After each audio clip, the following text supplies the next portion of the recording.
আসসালামু আলাইকুম অষ্টম শ্রেণীর শিক্ষার্থীরা, আজকে তোমাদের পিথাগোরাসের উপপাদ্যের এক্সট্রাক্ট করব। সেখানে আমাদের হয়ে গেছিল 5 পর্যন্ত। 6 এবং 7 তোমাদের জন্য রইল। 6 একটা চিত্র দেয়া আছে, এখানে যে পরিমাপগুলো দেয়া আছে এগুলো ব্যবহার করে তোমরা বাকি কাজটা সম্পাদন করতে পারবা বলে আমার বিশ্বাস। তোমাদের জন্য রইল, তারপর না পারলে সেটা আমি পরে দেখবো, বাট তোমাদের জন্য একটা হোমওয়ার্ক রইল। আর 7 নাম্বার হলো 5 নাম্বারের একটু মডিফাই রূপ। 5 আর 7 একই রকম, তোমাকে একটা লাইন বেশি করলেই 5 নাম্বার তুমি পেরে যাওয়া। সেক্ষেত্রে তাহলে তোমার 7 নাম্বার পেরে যাওয়া। যদি 5 নাম্বারটা প্র্যাকটিস করো তাহলে তুমি 7 নাম্বারটা পেয়ে যাবা। তাহলে তোমার 6-7 হোমওয়ার্ক রইল। আমি 8 থেকে শুরু করবো আজকে বলা হয়েছে 8-এ কী বলা হয়েছে দেখো, ত্রিভুজ এবিসি এর কোণ এ এক সমকোণ। তাহলে আমরা একটা ত্রিভুজ আঁকি, একটা এবিসি ত্রিভুজ আছে আমাদের, যার কোণ এ হবে এক সমকোণ। একটা ত্রিভুজ আমাদের এবিসি, যেহেতু কোণ এ এক সমকোণ তাহলে এই আমরা নিচে দিলাম এ বি সি। ওকে, এই কোণ এ হইল আমাদের এক সমকোণ। যারা দেখতেছো লাইটিং এবং সাউন্ড ঠিক আছে কিনা কমেন্টস করবা। আচ্ছা, ডি এসি এর উপরস্থ একটি বিন্দু। তাহলে এসি এর উপর যে কোনো একটা বিন্দু আছে ডি, নিয়ে নিলাম একটা বিন্দু ডি। প্রমাণ করতে হবে BC square plus AD square equal to BD square plus AC square. BD square যেহেতু বলছে তাহলে এই বি আর ডি যোগ করতে হবে। বি আর ডি যোগ করলাম, তাহলে প্রমাণ করতে হবে আমাদের BC square plus AD square. BC square কোনটা? এই যে বিসি স্কোয়ার, এই অতিভুজটা BC square plus AD square কোনটা? এইটা ভূমি, ছোট্ট ভূমি AD square. BC square plus AD square equal to BD square. BD square কোনটা? এই দ্বিতীয় অতিভুজটা BD square plus AC square, AC বলতে পুরোটা, প্লাস এসি স্কোয়ার। এটা আমাদের প্রমাণ করতে হবে।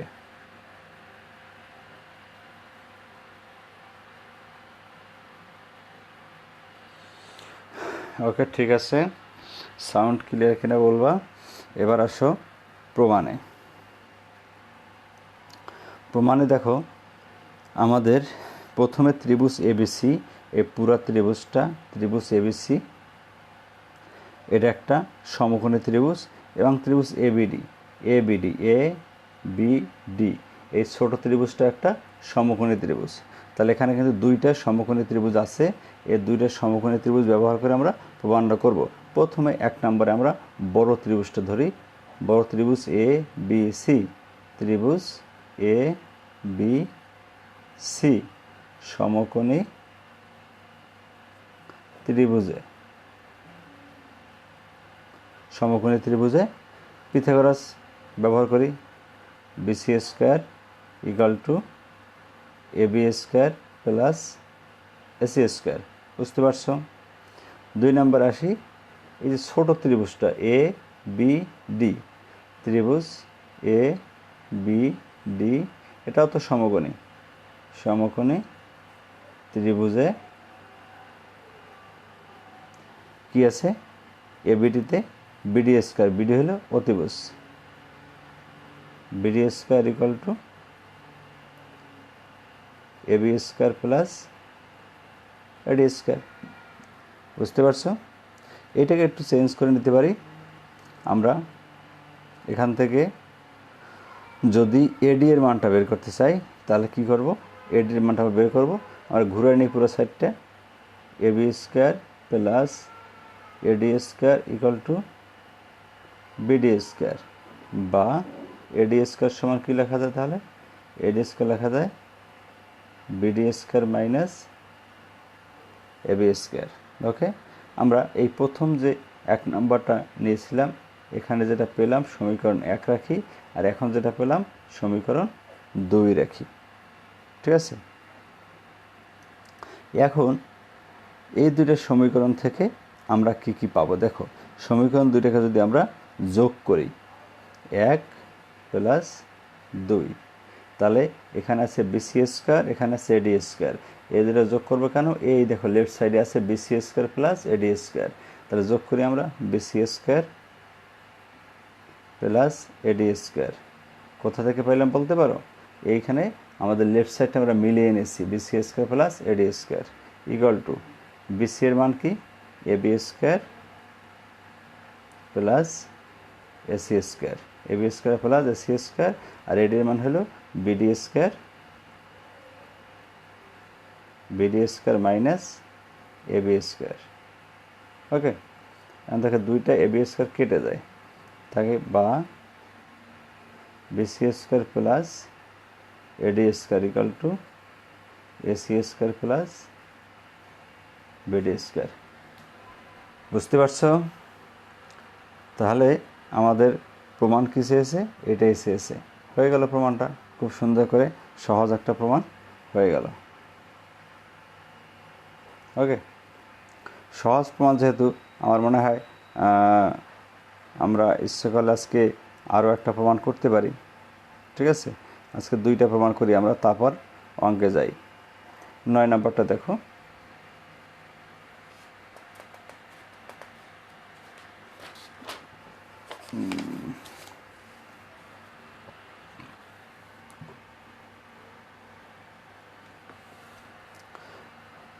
নয় নম্বরটা দেখো কি বলা হয়েছে, এবিসি একটা ত্রিভুজ, কোণ এ এক সমকোণ।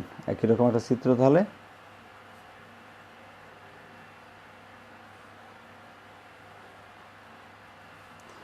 কোণ এ এক সমকোণ, তাহলে এখানে রাখলাম, এখানে বি আগেরটার মতোই লিখি, তাহলে এখানে সি, কোণ এ এক সমকোণ। ডি ও ই যথাক্রমে এ বি ও এসি এর মধ্যবিন্দু। তাহলে তোমার এ বি এর মধ্যবিন্দু নির্ণয় করতে হবে, এটা হবে ডি, আর বিসি এর মধ্যবিন্দু নির্ণয় করতে হবে, এটা হবে ই। ওকে, এ দুইটা মধ্যবিন্দু।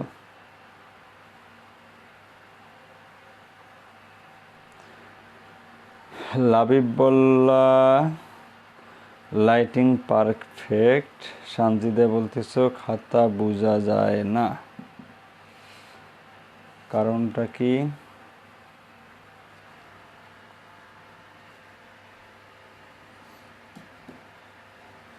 আমি আর একটু কাছাকাছি করে দিচ্ছি, দেখো এখন বোঝা যাচ্ছে কিনা।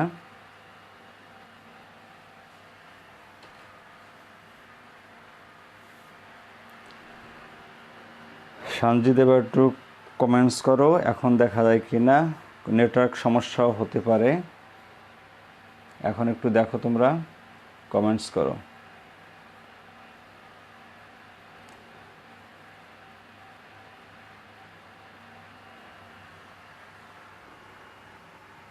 লাইটিং কি বেশি, এটা এরকম কোনো প্রবলেম কিনা, তাহলে সেটাও বলতে পারো, সেক্ষেত্রে লাইটিং কমিয়ে দেবো আরও।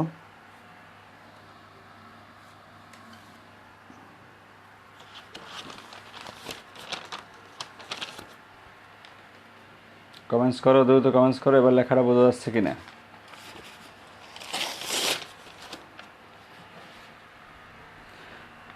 লাইটিং কি বেশি, এরকম লাইট কম হইলে কি সুবিধা হয়?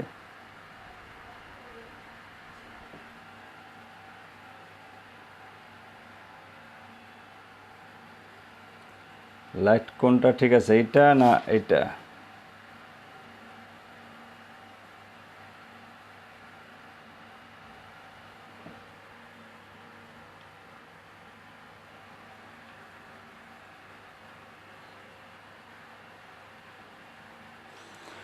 ওকে, তাহলে এখন দেখো,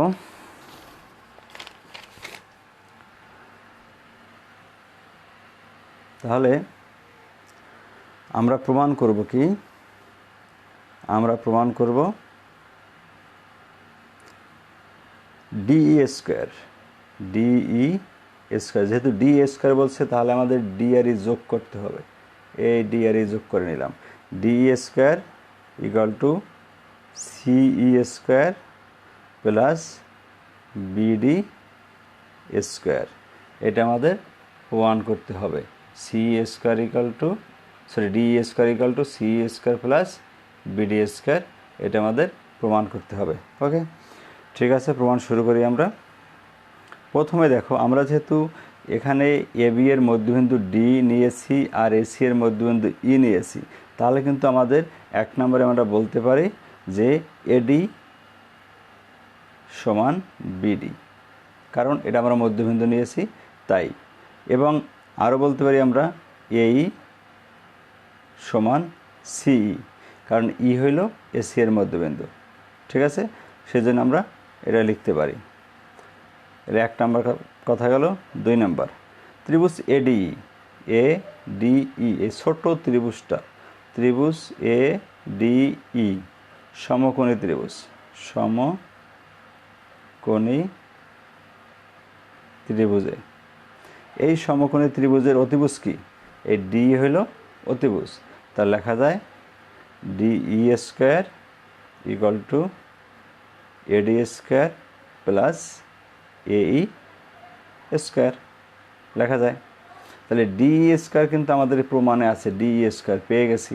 আমাদের এখন আছে এডি স্কোয়ার আর এই স্কোয়ার, এই দুটাকে পাল্টাইয়া সি এবং বিডি করব। একেবারে কিন্তু সহজ।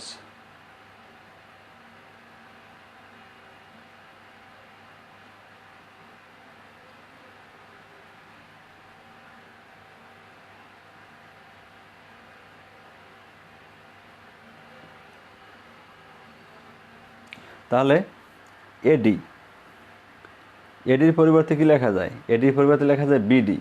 ঠিক আছে, এই যে আমরা শুরুতে লিখে নিয়েছিলাম এডির পরিবর্তে বিডি লেখা যায়। তাহলে আমরা লিখতে পারি বা ডিই স্কোয়ার ইকুয়াল টু, এডির পরিবর্তে কি লেখা যায় বললাম? এডির পরিবর্তে বিডি লেখা যায়, বিডি স্কোয়ার প্লাস এই, এর পরিবর্তে কি লেখা যায়? সিই লেখা যায়, সিই, সিই স্কোয়ার। তাহলে দেখো হয়ে গেল D square equal to BD square plus C square, D square equal to BD square plus C square. এই যে প্রমাণ মিলে গেল, একেবারে সহজ একটা প্রমাণ। ঠিক আছে, তাহলে আমার মনে হয় প্রবলেম নাই এটাই। আমরা 2টা জ্যামিতি আজকে শিখে ফেললাম। এখন আমরা যাব আমাদের সৃজনশীল অঙ্কে। আমরা সৃজনশীল কত পর্যন্ত করেছিলাম তোমাদের কি মনে আছে? একটু কমেন্টস করে জানাও তো, সৃজনশীল আমরা কত পর্যন্ত করেছিলাম, আজকে কত থেকে শুরু হবে? দ্রুত কমেন্টস করো, আর মনে নাই।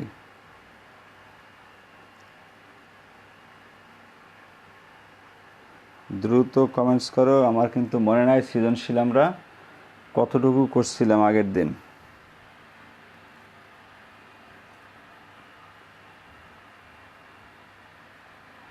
তোমাদের কিছু হোমওয়ার্ক দিয়েছিলাম আর আমি কিছু করেই দিয়েছিলাম, এইটাই মনে আছে, বাট কতটুকু করেছিলাম একটু মনে করতে হবে। কেউ কমেন্টস করে জানাতে পারলে সুবিধা হয়।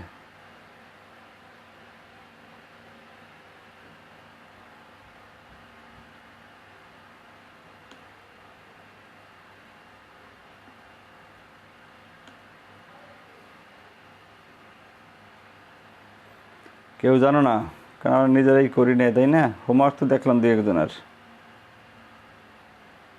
তাহলে এখন বলতে পারো না কেন? আমারই কি খুঁজে বের করতে হবে?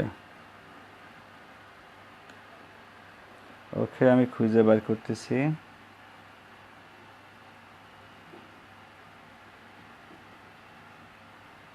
মানে 72 পর্যন্ত আমাদের হোমওয়ার্ক দেওয়া ছিল, 72 পর্যন্ত দেওয়া ছিল।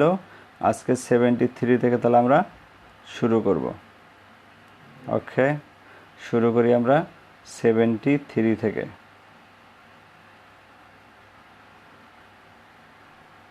72 এর মধ্যে কারো কোনো প্রবলেম থাকলে বলতে পারো। 72 পর্যন্ত কোনো প্রবলেম থাকলে বলতে পারো।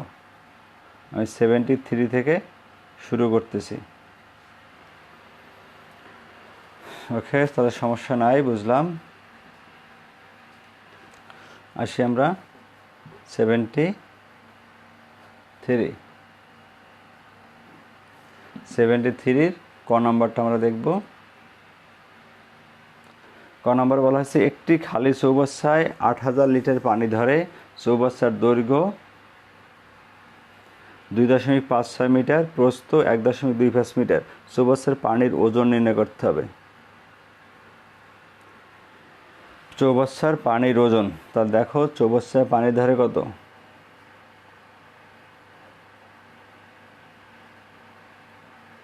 চৌবাচ্চায় পানি ধরে 8,000 লিটার। ঠিক আছে, এই 8,000 লিটার পানিকে আমরা নিতে পারি কিসে? ঘন সেন্টিমিটারে। ঠিক আছে, ঘন সেন্টিমিটারে। তাহলে কত দ্বারা গুণ করতে হবে? 8,000 গুণ কত নেব? 1,000 হয়ে যাবে কি ঘন সেন্টিমিটার। তাহলে 8 দিয়ে 0 হবে কয়টা?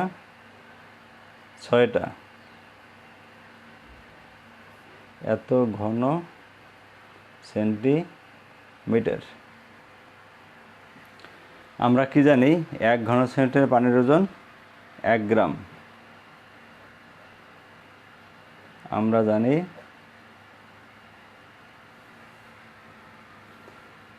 1 ঘন সেন্টিমিটার পানির ওজন 1 গ্রাম। অতএব এখানে যেটা আছে 8 দিয়ে 6টা 0, এত ঘন সেন্টিমিটার পানির ওজন কি হবে? 1 গুণ 8 দিয়ে আমাদের 6টা 0, এত গ্রাম হবে। ঠিক আছে,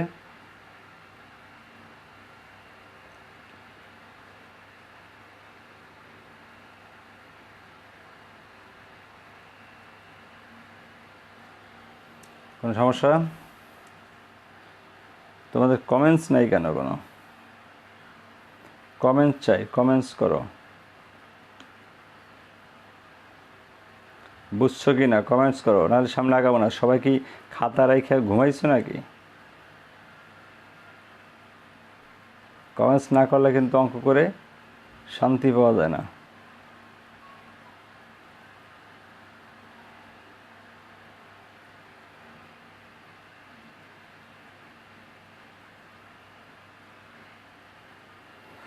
এখন তোমরা যেটা করতে পারো, এটাকে কেজিতে নিতে পারো, গ্রামেও রাখতে পারো, কেজিতেও নিতে পারো। কমেন্টস করো সবাই। গ্রামেও রাখতে পারো, কেজিতেও নিতে পারো, সেটা তোমাদের ইচ্ছা। এরকম রেখে দিলেও হবে। এবার আসি আমরা পরের নাম্বারটায়, খ নম্বরে। খ নম্বরে আমাদের বলা হয়েছে চৌবাচ্চাটির গভীরতা নির্ণয় করো। চৌবাচ্চার এখানে দৈর্ঘ্য আছে, প্রস্থ আছে, আমাদের গভীরতা নির্ণয় করতে হবে। ঠিক আছে,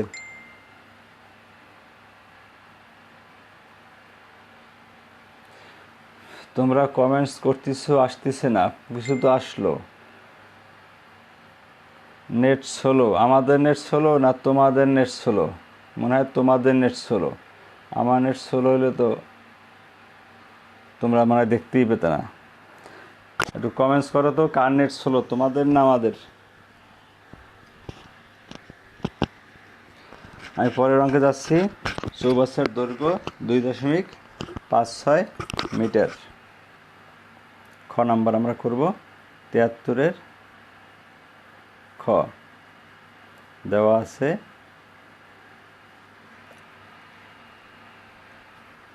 চৌবাচ্চার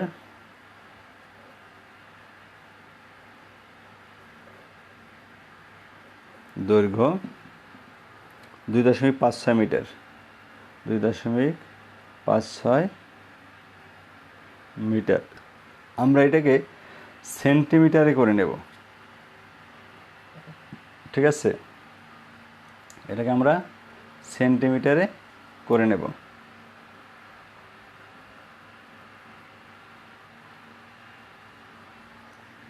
তাহলে কত দ্বারা গুণ হবে?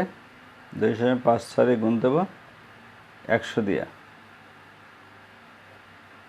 ওকে, তাহলে হবে 256 সেন্টিমিটার। চৌবাচ্চার দৈর্ঘ্য 256 সেন্টিমিটার। এরপর আসো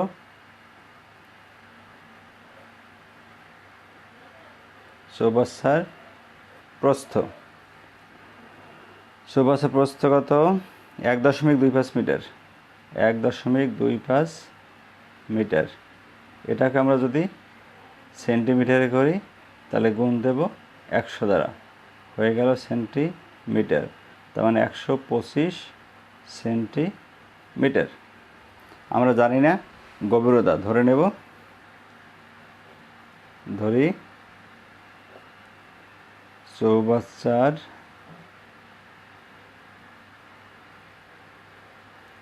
গভীরতা x সেন্টিমিটার। ঠিক আছে, আর একটা জিনিস খেয়াল করো, চৌবাচ্চার কিন্তু দৈর্ঘ্য, প্রস্থ, উচ্চতা, এই যে দৈর্ঘ্য, এই যে প্রস্থ এবং এই যে গভীরতা বা উচ্চতা, এই তিনটা গুণ করলে কিন্তু চৌবাচ্চার আয়তন হবে। আর আমরা যে চৌবাচ্চার একটা আয়তন এই যে ক নাম্বারে নিয়েছিলাম ঘন সেন্টিমিটারে, তাহলে এই আয়তনটা এবং আমাদের যদি নতুন এখানে একটা আয়তন নির্ণয় করি সে আয়তনটা, এগুলো কিন্তু সমান হবে। ঠিক আছে, লিখতে পারি অতএব চৌবাচ্চার আয়তন, দেখা যায় চৌবাচ্চার আয়তন দৈর্ঘ্য কত 256, প্রস্থ 125 গুণ x, এত ঘন সেন্টিমিটার। এটা হলো চৌবাচ্চার আয়তন। তোমাদের কাছে ক্যালকুলেটর থাকলে একটু গুণটা করে দাও, আমার হাতের কাছে তো ক্যালকুলেটর দেখতেছি না, ঝটপট গুণটা করে জানাও আগে। 256 এবং 125 গুণ করলে কত হয়? 256 আর 125 গুণ করে একটু দ্রুত কমেন্টস করো, দেখি তাড়াতাড়ি পাই কিনা। আমরা লিখতে পারি প্রশ্ন মতে আমরা আছি কত 73-এর খ। প্রশ্ন মতে 256 প্লাস ইন্টু কত ছিল, 256 into 125 into x equal to 8 দিয়ে 6টা শূন্য। গুণফলটা এখনও মনে হয় বের করতে পারো নাই, না কমেন্টস করছো আমি পাই না কোনটা, বা এক্স ইকুয়াল টু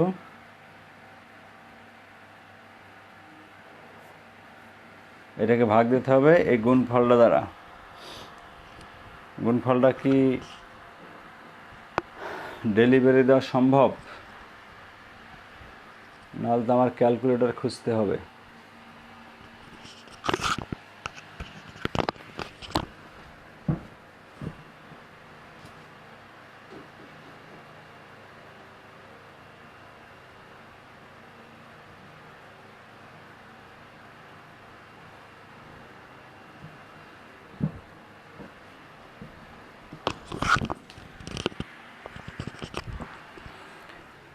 কি পেরেছ? কমেন্টসে নাই? তাহলে দেখি আমি করি, একটা ক্যালকুলেটর ভাঙাচুরা পেয়েছি হাতের কাছে, দেখি করা যায় কি না।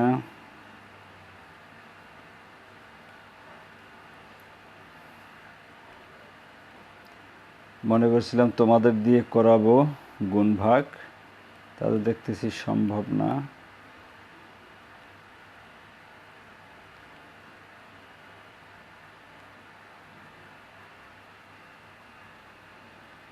না, এটাই তো আবার অপশন খুঁজে পাচ্ছি না।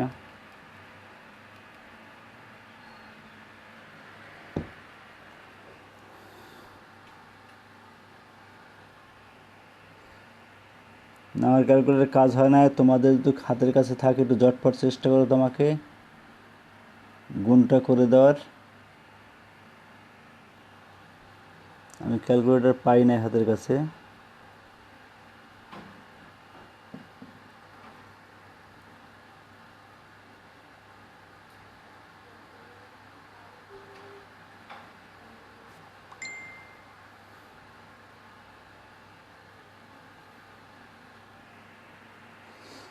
হ্যাঁ, এবার পেয়েছি।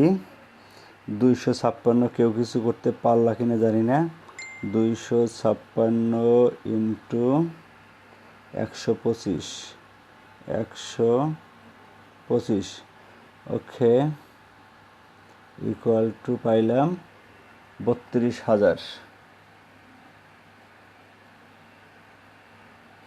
32,000 বা এক্স ইকুয়াল টু, তাহলে এখন আমাদের করতে হবে ভাগ। ঠিক আছে, ঠিক আছে, ভাগটাকে করি আমরা। ভাগ হইল আমাদের তাহলে 8 দিয়ে 0 হবে 6টা, 1 2 3 4 5 6, এর আমরা ভাগ দেব 32,000 দিয়া। 32,000 আমাদের ভাগফল আসতেছে 250। 250 এটা হলো তাহলে আমাদের চৌবাচ্চার গভীরতা। অতএব চৌবাচ্চার গভীরতা 250 সেন্টিমিটার। এখন একটা কথা, যেহেতু দৈর্ঘ্য প্রস্থগুলো আমাদের মিটারে ছিল, আমরা কিন্তু সেন্টিমিটার করে নিয়েছি, সেহেতু আমাদের এই যে গভীরতাটা সেটাকেও মিটারে করে নেওয়া উচিত। ওকে, আমরা ধরো সেন্টিমিটার চেঞ্জ নিজেরা করে নিয়েছিলাম, মূলত ছিল কিসে? মূলত ছিল মিটারে। তা আমরা এখন 100 দিয়ে ভাগ করে এটাকে মিটারে করে নিলাম। তা মিটার নিলে হবে এটা 2.5 মিটার। ওকে, এটি আমাদের অ্যান্সার। ওকে, এবার আসো আমাদের নেক্সট অঙ্কে। আমরা করলাম খ, এবার আসি 73-এর গ। প্রতি বর্গমিটারে 12 টাকা দরে ওই চৌবাচ্চার ভেতরে সীসার পাত লাগাতে কত খরচ হবে? প্রতি বর্গমিটারে 12 টাকা দরে সীসার পাত লাগাবো। এখানে একটু ব্যাপার আছে, কিন্তু আমরা কিন্তু এই যে সীসার পাত লাগিয়েছি, বইয়ের একটা অঙ্ক আছে, সেখানে কিন্তু চৌবাচ্চা ছিল বর্গাকৃতি। এখানে কিন্তু চৌবাচ্চা বর্গাকৃতি নয়, চৌবাচ্চা কিন্তু আয়তাকার। অর্থাৎ খুব সুন্দর করে খেয়াল করে এই অঙ্কটা, একটু ক্রিটিক্যাল অঙ্ক কিন্তু, মানে তোমরা সবাই মনে করবে এটা বইয়ের সেই অঙ্কটা, এবং যেভাবে করে যাওয়া ভুল হয়ে যাবে। সেই জন্য আমাদেরকে কী করতে হবে, একটু খেয়াল করে করতে হবে। ওকে,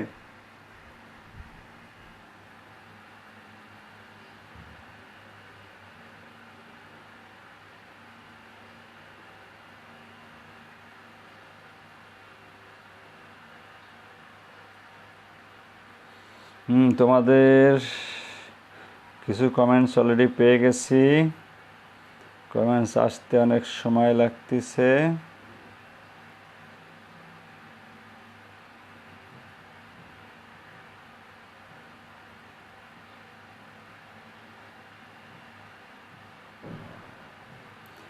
একজন লিখছে 69-এর গয় প্রবলেম। আচ্ছা, আসতেছি আমরা 69-এর গ।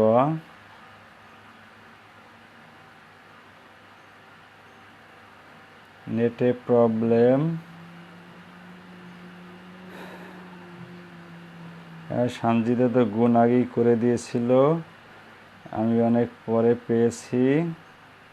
ওকে, ধন্যবাদ, তোমরা চেষ্টা করছো সবাই, কিন্তু আমার এখানে আসতেই লেট হয়েছিল। যাই হোক, নেট প্রবলেমের জন্য হয়েছে। ওকে, ঠিক আছে, আমরা নেক্সট আগাই। একটা কমেন্টস পেলাম কত, 69-এর গ। কে করছিলা? 69-এর গ অর্পণা কি? একটু দেখে নিই আমি।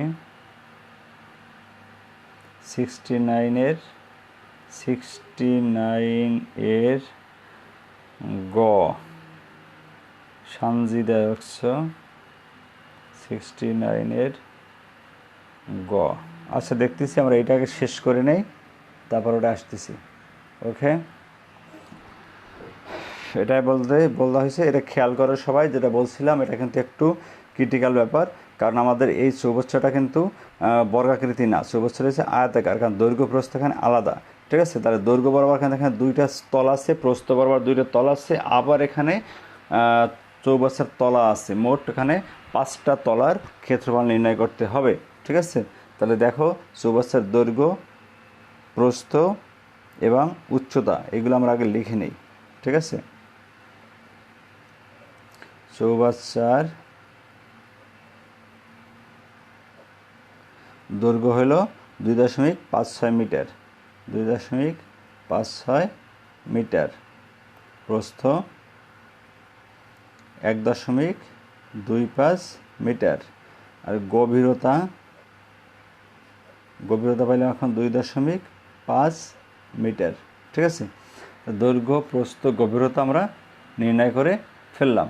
এখন লেখো চৌবাচ্চার আমার দৈর্ঘ্য বরাবর যে তল আছে সেই তলগুলোর ক্ষেত্রফল। দৈর্ঘ্য বরাবর কিন্তু দুইটা তল আছে, একটা চৌবাচ্চার দৈর্ঘ্য বরাবর তল থাকে কিন্তু দুইটা। যেটা আমরা চৌবাচ্চা ধরি এভাবে, তাহলে দৈর্ঘ্য এই পাশে আছে একটা, এই পাশে একটা আছে একটা, 2.56 এটা, এটাও 2.56, তাহলে দৈর্ঘ্য বরাবর তল হলো দুইটা। ঠিক আছে, তাহলে আমরা লিখতে পারি দৈর্ঘ্য বরাবর দুইটি তলের ক্ষেত্রফল কি হবে? দৈর্ঘ্য বরাবর দুইটা তলের ক্ষেত্রফল হবে 2.56 গুণ 2.5, এই দুইটাকে আবার গুণ দিতে হবে 2 দ্বারা। দেখতে সমস্যা হচ্ছে কি না আমি সাইডে লিখে ফেলছি একটু, এই জায়গাটা তোমাদের কিন্তু একটু বোঝার ব্যাপার আছে। দৈর্ঘ্য বরাবর দুইটি তলের ক্ষেত্রফল, তাহলে দৈর্ঘ্য গুণ গভীরতা। চৌবাচ্চার কিন্তু ক্ষেত্রফলের সময় গভীরতাটাকে প্রস্থ হিসাবে ধরা হয়, গভীরতাকে প্রস্থ হিসাবে ধরা হয়। তাহলে এখানে হলো 2.56, এটা কি দৈর্ঘ্য, আর গভীরতা হলো 2.5, তাহলে দৈর্ঘ্য গুণ প্রস্থ, এরকম তল কয়টা? দুইটা, বাইরে আমি গুণ দিয়েছি 2 দ্বারা। ঠিক আছে, এটা যখন গুণ করি কত হবে? তোমরাও ক্যালকুলেটর একটু করো, আমিও করতেছি। আমার কম্পিউটারে করতে একটু সময় লাগে, তোমরা হাতে ঝটপট করে ফেলো।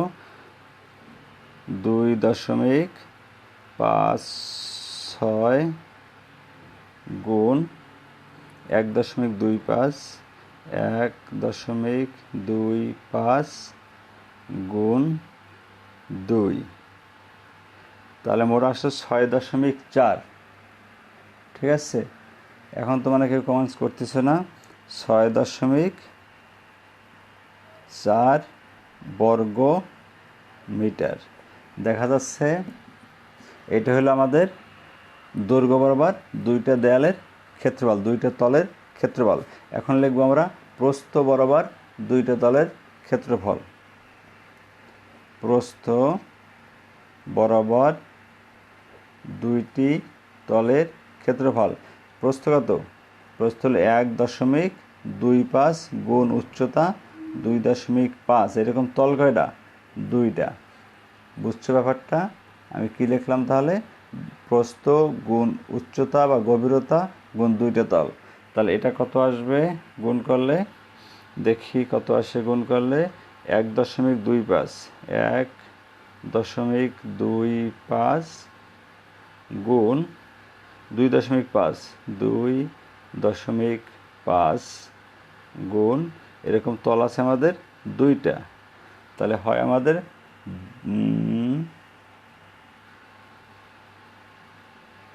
6.25, 6.25 বর্গ মিটার। তোমরা একটু করে দেখলে ভালো হইতো।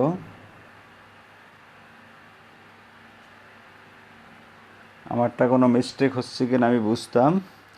1.25 গুণ 2.5 গুণ 2 ইকুয়াল টু 6.25। ওকে, ঠিক আছে।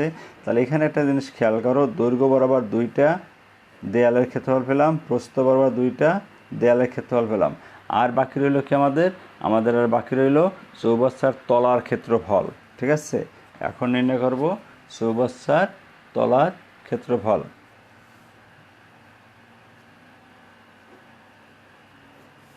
লিখি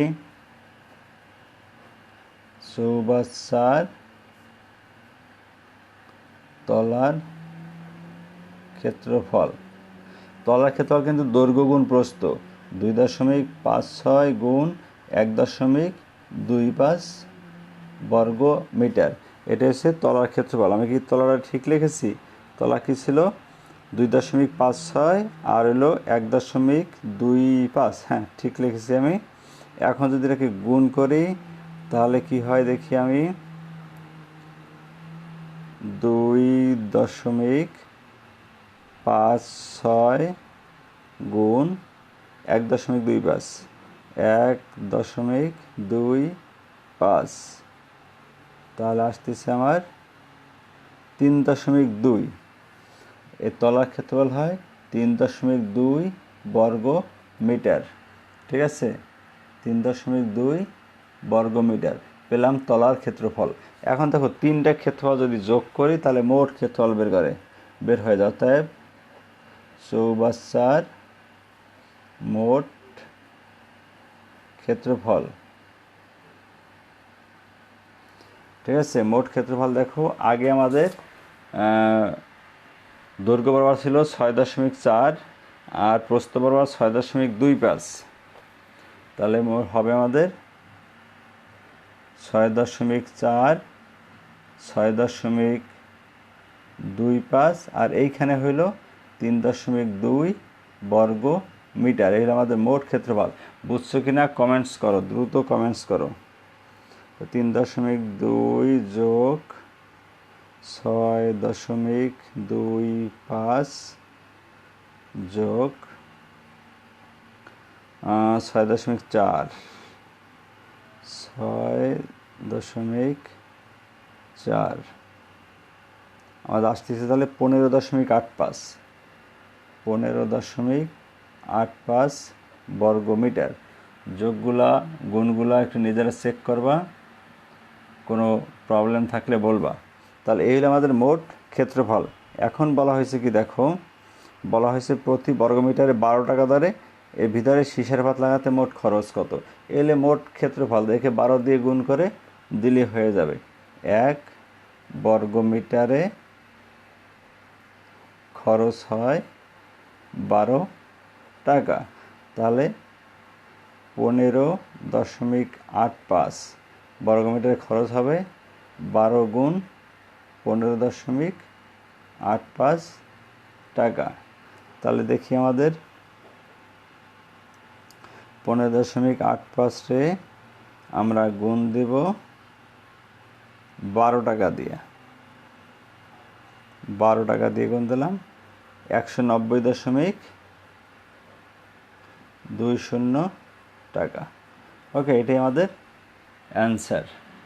আশা করি বুঝতে পেরেছ। লেখায় কোনো প্রবলেম থাকলে বলবা। ওকে, এখন আমরা চলে যাব সানজিদা যে প্রবলেমটা বলছিলা সেখানে। প্রবলেমটা বলছিল হলো 69 নম্বরে। দেখি আমরা 69-এ কি আছে। গ, চৌবাচ্চা পানি দ্বারা পূর্ণ করার পর ঘনকটি তুলে আনা হলে চৌবাচ্চার পানির গভীরতা কত? কিন্তু বইয়ের অঙ্ক, এটা বইয়ের অঙ্ক। তুমি মনে হয় বইয়ের অঙ্ক ভালো পারো না, যাই করে দিচ্ছি আমি। 69-এর গ, তাহলে চৌবাচ্চা প্রথমে দৈর্ঘ্য আছে, প্রস্থ আছে। চৌবাচ্চার দৈর্ঘ্য হইল 3 মিটার, প্রস্থ হইল 2 মিটার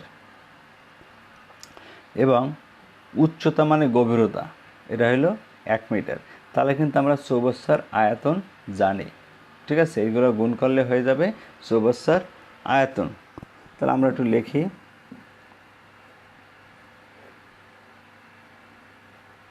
চৌবাচ্চার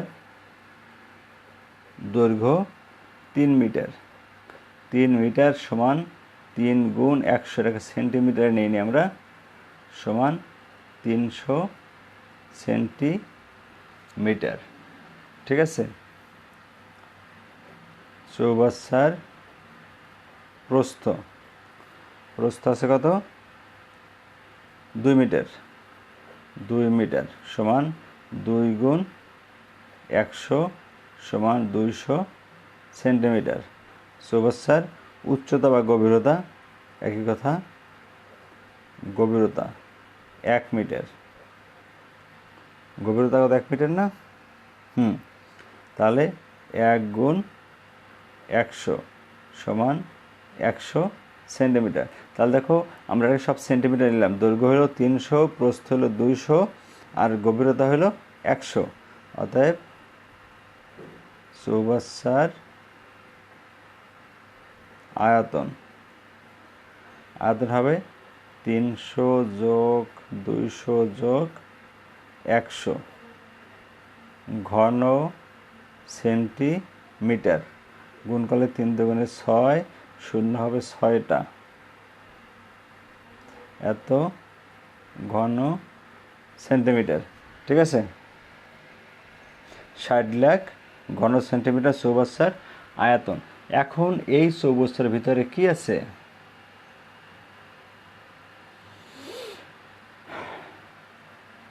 অর্প বলছো বুঝি না, কোন জায়গাটায় বুঝি না কোশ্চেন করো, আমি চেষ্টা করব বুঝিয়ে দেওয়ার। যেমন সানজিদা যেটা বলছিল আমি সেটা বুঝাই দিচ্ছি। তাহলে এইটা হলো চৌবাচ্চার আয়তন, কিন্তু চৌবাচ্চার মধ্যে কি আছে? 50 সেন্টিমিটার বাহু বিশিষ্ট একটা নিরেট ধাতব ঘনক রাখা আছে। তাহলে ওইটার ভিতরে যেহেতু চৌবাচ্চারে কী আছে? পানি আছে, আর এই চৌবাচ্চার মধ্যে একটা ধাতব ঘনক আছে। আমি যখন ঘনক উঠাই ফেলব তখন কিন্তু চৌবাচ্চার পানির আয়তন আগের মতো থাকবে না, পানির উচ্চতা কমে যাবে। ঠিক আছে, তুমি যদি এভাবে কল্পনা করো, প্রথমে একটা গ্লাস, এক গ্লাসের ভিতর তুমি যদি কোনো একটা ধাতব বস্তু রেখে দাও, একটা ধাতব বস্তু রেখে দিলা, রেখে দিয়ে তুমি যদি গ্লাসটা পানি দ্বারা পূর্ণ করো, তারপরে তুমি যদি গ্লাসের ভিতর থেকে ধাতব বস্তুটা উঠেই ফেলাও, তাহলে কি হবে? গ্লাসের পানির স্তর একটু নিচে নেমে যাবে, গ্লাসের পানির স্তর একটু নিচে নেমে যাবে। ঠিক আছে, তার মানে কি? ওই ঘনবস্তুটা গ্লাসের মধ্যে কিছুটা জায়গা দখল করা ছিল। ঠিক একইভাবে এখানে এই যে নিরেট ধাতব বস্তুটা আছে, যে ঘনকটা আছে, এটা 50 সেন্টিমিটার বাহু বিশিষ্ট, এটা এরকম কিছু কিছু জায়গা দখল করে আছে। এখন বলেন ঘনকটা কি? ঘনক বলতে বোঝায় যার দৈর্ঘ্য প্রস্থ উচ্চতা সব সমান। ঠিক আছে, দৈর্ঘ্য প্রস্থ উচ্চতা সব সমান। তাহলে এখন আমি লিখি ঘনকের আয়তন। ঘনকের এক বাহুর দৈর্ঘ্য কত? 50 সেন্টিমিটার না? তাই ঘনকের আয়তন হবে 50 কিউব, 50⁻³ ঘন সেন্টিমিটার। এর কারণ হচ্ছে ঘনকের দৈর্ঘ্য প্রস্থ এবং উচ্চতা সমান। আর আমরা জানি কোনো কিছুর আয়তন নির্ণয় করতে হলে কী করতে হয়? দৈর্ঘ্য প্রস্থ উচ্চতা গুণ করতে হয়, এবং ঘনকের দৈর্ঘ্য প্রস্থ উচ্চতা সমান। ঠিক আছে, তাহলে 3টা 50 গুণ করলে কত হয়? 5 5 25, 5 25 হলে 125, শূন্য হবে 3টা, এত ঘন সেন্টিমিটার। এটা ঘনকের আয়তন। এখন একটা জিনিস খেয়াল করো তোমরা, আমাদের চৌবাচ্চার আয়তন ছিল 60 লক্ষ ঘন সেন্টিমিটার। সেখান থেকে যদি এটা তুলে ফেলি, একক, দশক, শতক, সহস্র, অযুত, লক্ষ, 1,25,000 ঘন সেন্টিমিটার আয়তনের ঘন যদি তুলে ফেলি, তাহলে পানিটার কী হবে? পানিটার আগের উচ্চতা থাকবে না, এতটুকু পরিমাণ, এই 1,25,000 ঘন সেন্টিমিটার পরিমাণ পানি উচ্চতা কমে যাবে, এটা নিচে পড়ে যাবে, নিচে নেমে যাবে। ঠিক আছে, এই জিনিসটা এখানে বোঝানো হয়েছে। তাহলে আমি যদি এটা তুলে ফেলি, তাহলে এই যে উপরের 60 লক্ষ ঘন সেন্টিমিটার আছে, সেখান থেকে এটা কমে যাবে। তাহলে আমি লিখতে পারি ঘনক তোলার পর চৌবাচ্চার পানির আয়তন হবে কত? এই 60 লাখ থেকে এটা বিয়োগ করব। ঠিক আছে, ঘনক তোলার পর চৌবাচ্চার পানির আয়তন বের করতে হবে। আমরা কিন্তু বইতে আছে, একটু দেখো তোমরা।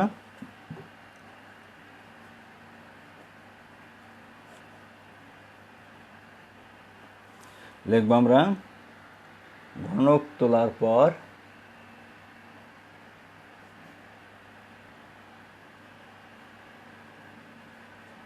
চৌবাচ্চার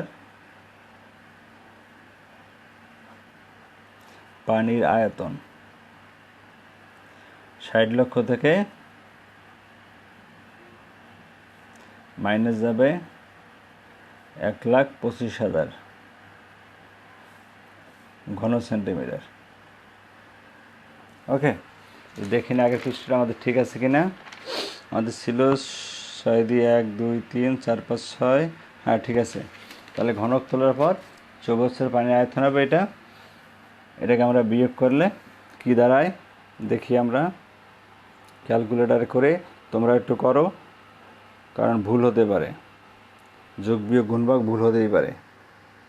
6 দিয়া 6টা 6টা শূন্য 2 4 5 6 মাইনাস 1,25,000, 1,25,000। ঠিক আছে, তাহলে আসলে আমাদের কত? 5,87,000, ও না সরি 58,75,000, 58,75,000 ঘন সেন্টিমিটার। এইটা হলো এখন চৌবাচ্চার আয়তন। ওকে, চৌবাচ্চার পানির আয়তন, চৌবাচ্চার পানির আয়তন। ঠিক আছে, এখন আমি ধরে নেব, ধরি ঘনক তোলার পর চৌবাচ্চার পানির ওজন, এটা তো আমাদের বের করতে বলছে। পানির ওজন কী হবে? H centimetre. এইচ দিলাম কি জন্য? ও পানির ওজন না, উচ্চতা। পানির উচ্চতা চেয়েছে মনে হয়। ঘনক তোলার পর পানির উচ্চতা বা গভীরতা একই কথা, এইচ ধরলাম সেন্টিমিটার। প্রশ্ন মতে এই জায়গাটা ভালো করে খেয়াল করো, আমি কি লিখতেছি। প্রশ্ন মতে তোমার ঘনকের দৈর্ঘ্য ছিল কত? 300, প্রস্থ ছিল কত? 200 সেন্টিমিটার, আর উচ্চতা বা গভীরতা হলো এইচ। এইটার সমান হয়েছে এইট যেটা আছে 5,8,7,5,3,0।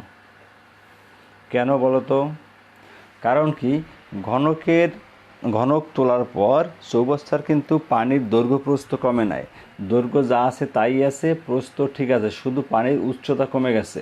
ঠিক আছে, দৈর্ঘ্য এবং প্রস্থ ঠিক আছে, শুধুমাত্র পানির উচ্চতা কমে গেছে।